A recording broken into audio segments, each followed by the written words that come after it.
Shalom, Assalamualaikum, Namo Buddhaya, Salam Kebajikan. Before we start the speech, I will introduce myself first. My name is Amos Abednego Atung. I'm from 63 to C 25 class, and this is my speech with a damn change a bad habit. With a speech with a damn transforming bad habits into positive change. Ladies and gentlemen, friend of seeker of growth, good day to you all.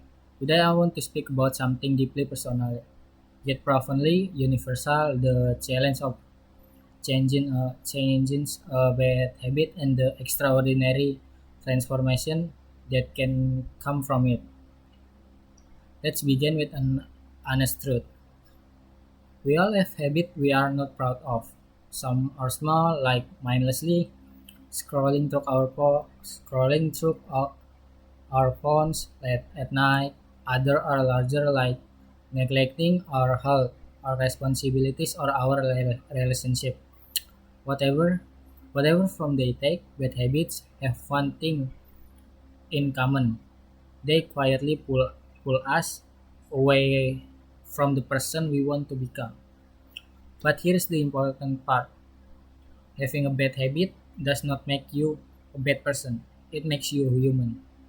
The question is not, do I have a bad habit? We all do. The real question is, am I willing to face them, and am I brave now? Am I brave enough to change? Now, why is change so hard? It's because habits are not just action. They are patterns woven into fabric of our life. They offer comfort, routine, and familiarity, and our brains cling to them. Even when they no longer serve us, that's why simply saying, I will stop tomorrow, so often leads to disappointment. But here's where, where the story takes a hopeful turn. Change is absolutely possible, not through giant leaps, but through small, steady steps. Many people believe that to change they must overhaul their entire life in a single dramatic act. But transformation is rarely works that way. Change is process of small repeated choice so small they may seem invisible. But over time they build the foundation for a new life. Imagine a person who want to become healthier. They don't need to run a marathon next week. They can start by walking for 10 minutes today. Someone who want to break free from procrastination does not need to become the most disciplined person overnight.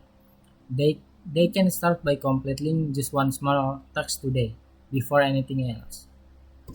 And here's the beautiful truth: small victories create momentum. Each time we choose a positive action, no matter how small, to prove to ourselves that we are capable of change. And each time we fall and rise again, we prove that we are resilient.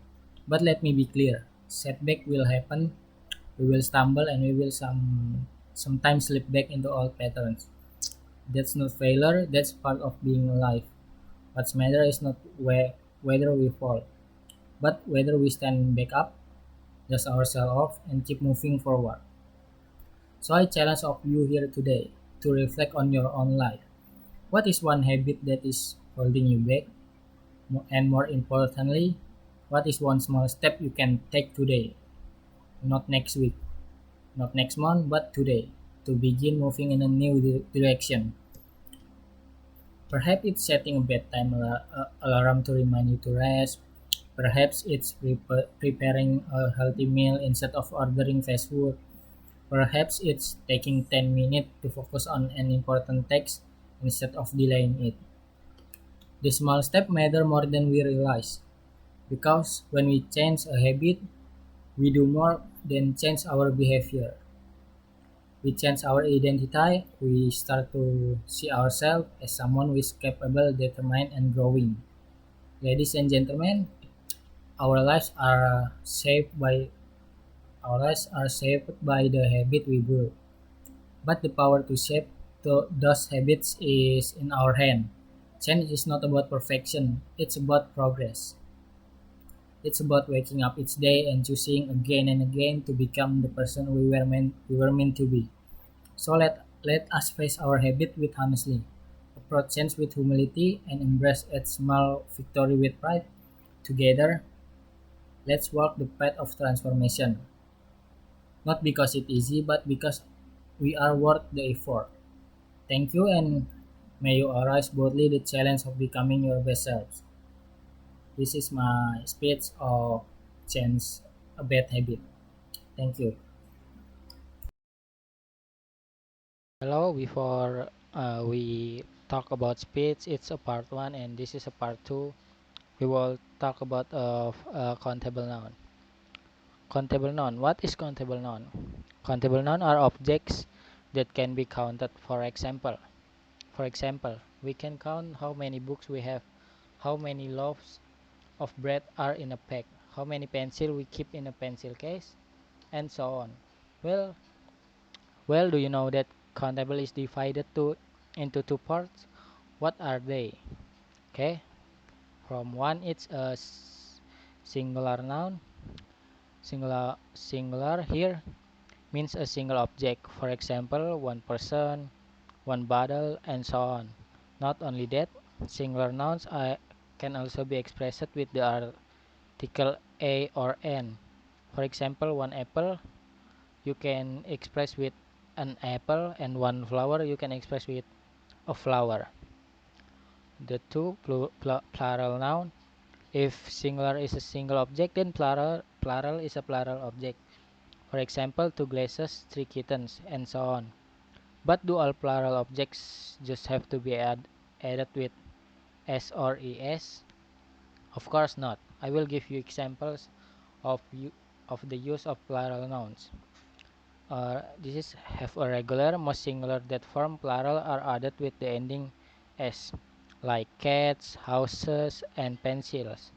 Word ending in s, x, or z, se or s, hey, are added with s. Boxes, wishes, buse, bises. Some word ending in y are added with eis, like baby, cities, pennies, and irregular. Ending in f or fa, then f is changed to v and added with es, like wifeys, wolves, and leaves. Different in form from the original word, like woman, woman, child and children, tooth and teeth, mouse and mice. The plural and singular form are the same, like fish, sheep, deer, and species. And it's all about a countable noun. It's a object that can be counted. Okay, thank you for listening. This is my present about a countable noun.